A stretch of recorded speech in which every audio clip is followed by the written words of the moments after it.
சொல்றத கேளுங்க. 8 கோடி மக்கள் இருக்கிறாங்க. நீ கொஞ்சம் இருங்க. ஒன்னும் புரிஞ்சுக்க வேணும். தம்பி நீ யாரு போவான்னு பாருங்க. இங்க பாருங்க, நீரா பானத்துக்கு கிட்டத்தட்ட 15 கம்பெனிக்கு மேல அனுமதி கொடுத்தாரு. இது 23 கம்பெனிக்கு. இன்னைக்கு இந்த திமுக ஆட்சி வந்து எதுவுமே பண்ணல.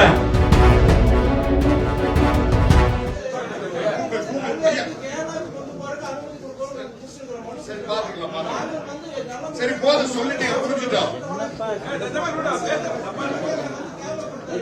சரி ரைட். சரி உட்காருங்க. சரி உட்காருங்க.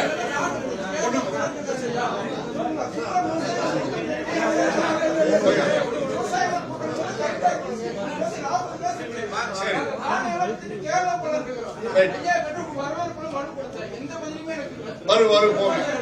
சரி போதும், புரிஞ்சுட்டாங்க. தம்பி கரெக்ட். அவர் எடப்பாடியார் இருக்கும்போதுதான் இந்த பொள்ளாச்சிக்கு மட்டுமல்ல, இங்க பாருங்க, நீரா பானத்துக்கு கிட்டத்தட்ட 15 கம்பெனிக்கு மேல அனுமதி கொடுத்தாரு. இது 23 கம்பெனிக்கு. இன்னைக்கு இந்த திமுக ஆட்சி வந்து எதுவுமே பண்ணல. அது மட்டுமல்ல, சென்னை விவசாயிகளுக்கு கஜா புயல், இல்ல ஒரு நிமிஷம், கஜா புயல் வந்த போது ஒவ்வொரு மரத்துக்கும் அதிகமா நிதி கொடுத்தது அண்ணன் தான்.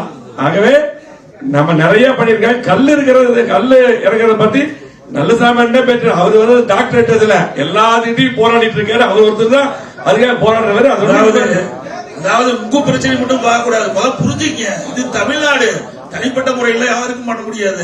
இது ஒரு பொதுவா சொல்றத கோரிக்கை மட்டும் வைங்க. சொல்றத கேளுங்க. 8 கோடி மக்கள் இருக்கிறாங்க. நீ கொஞ்சம் இருங்க. ஏங்க இவ்வளவு பேர் இருக்காங்க. ஒன்னும் புரிஞ்சுக்க வேணும். தம்பி நீ யாரு போவான்னு பாருங்க. அவர் சொல்றாரு, நீங்களும் சீட்ல உட்காருங்க. ஒருத்தர் கோரிக்கை வச்சா கமெண்ட்ப்பா ஏங்க, நீங்க கோரிக்கை மட்டும் வைங்க.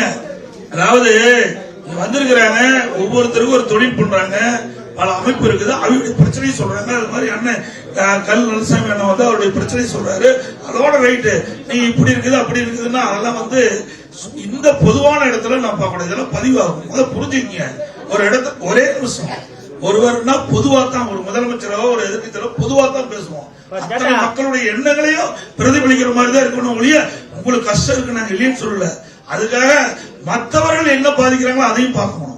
ஆக ஒரு தீர்வு காண்கிறது அனைவருடைய மனசு புண்படாத அளவுக்கு தீர்வு காணணும். அதுதான் ஒரு அரசாங்கம். அதனால உங்களுடைய கருத்தை சொல்லுங்க, அதோட நிறுத்திங்க. நான் வந்து பொள்ளாச்சியிலேருந்து வரணுங்க. நம்ம வந்துட்டு எடப்பாடி பழனிசாமி வந்து விவசாயிகள் குறைதீர்ப்பு கூட்டம் சொல்லிட்டு பொள்ளாச்சியில் வந்து கூட்டத்தை கூட்டியிருந்தாரு. நான் ஒரு விவசாயி, நான் வந்து தென்னையிலேருந்து பதநீர் நீரை இறக்கி வித்துட்டு இருக்கிறேன்.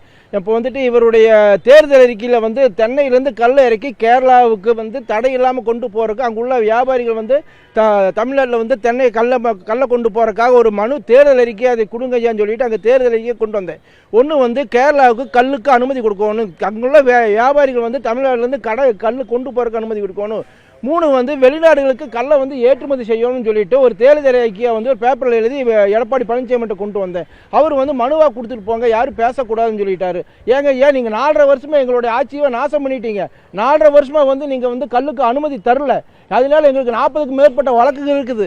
இந்த நிலைமையில வந்து உங்களை சந்திச்சாலாவது வருங்காலத்தில் விவசாயிகளுக்கு ஒரு விடிவு வருமே நினைச்சிட்டு நான் வந்து உங்களை பார்க்க வந்தேன். நீங்க இப்படி புறக்கணிக்கிறீங்களே, எங்களை நியாயமானு கேட்டேன். என்னை வந்துட்டு ஆளுங்கட்சிக்காரர் வந்து ஏடிஎம்கே வந்து கையை பிடிச்சி இழுத்துட்டாங்க. நீ பேசக்கூடாது, ஐயா பத்தி பேசுனீங்கன்னா உன்னை சுத்தப்படாதுன்னு சொல்லிட்டு என்னை வந்து வல்லு கட்டாயமே வெளியிலத்தாங்க. இது வந்து நியாயமானு கேட்கறேன். நான் வந்துட்டு கேரளாவில் இருக்கிற அரசாங்கம் வந்துட்டு உலகம் முழுவதும் இந்த தென்னையிலேருந்து கல்லை இறக்கி கொண்டு போறதுக்கு முழு அதிகாரம் கொடுத்து அந்த விவசாயிகளை வாழ்வாதாரத்தை பாதுகாக்கிறாங்க. இங்குள்ள எடப்பாடியும் திமுகவும் விவசாயிகளுடைய வாழ்வாதாரத்தையே பாழாக்கிட்டு இருக்கிறாங்க. பார்த்தீங்கன்னா நான் கேரளாவுக்கு வித்துட்டு தமிழ்நாட்டில் இருக்கிற விவசாய பூமி வித்துட்டு நான் கேரளாவுக்கு போகலான்னு சொல்லி கலெக்டர்கிட்ட மனு கொடுக்குறேன்.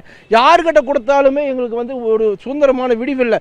எங்களுடைய விவசாய பூமி விற்க முடியாமல் நாங்கள் வந்து பாழாகிட்டு இருக்கிறோம். நான் கோர்ட்லேருந்து ஆர்டர் வந்துருச்சு, என்னுடைய விவசாய பூமி எல்லாம் ஏலத்தில் எடுக்கிறேன். ஒரு பக்கம் பார்த்தீங்கன்னா இந்த கஷ்டம், இன்னொரு பக்கம் பார்த்தீங்கன்னா 40க்கும் மேற்பட்ட வழக்கு. மாடு கண்ணும் கூட மேய்க்காம நான் 20 மாட்டை வித்து கையெழுத்து போட்டேன்.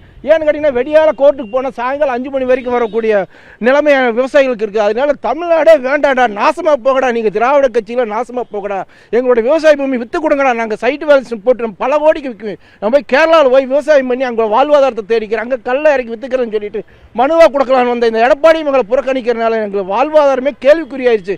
இந்த 2 திராவிட கட்சிகளும் விவசாயிகளை பாலாக்கிட்டு இருக்கிறாங்கன்ட்டு எல்லா மக்களுக்குமே தெரியும்.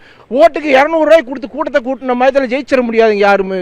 விவசாயிகளுடைய மனநிலை வேணும். அது அண்ணாமலை சொன்னார், அதே வரையும் புறக்கணிச்சிட்டார் இந்த எடப்பாடி பழனிசாமி. இவர் ஒரு துரோகி. இவர் வருங்காலத்தில் இவரை முதலமைச்சர் ஆக்குனீங்கன்னா நாடு சுடுகாடாயிரும். ஒரு புறம் ஸ்டாலின் சுடுகாடாக்குறாரு, மறுபுறம் எடப்பாடி பழனிசாமி சுடுகாடாக்கிடுவார். விவசாயிகள் எல்லாம் விழித்துக் கொள்ளுங்கள் என்று நான் உங்கள் மூலியமா தெரிவிச்சுக்கிறேன். பிளே ஸ்டோர் மற்றும் ஆப் ஸ்டோரில் இருந்து பாலிமர் செயலியை QR கோடு மூலம் பதிவிறக்கம் செய்யுங்கள். செய்திகளை உடனுக்குடன் பெறுங்கள்.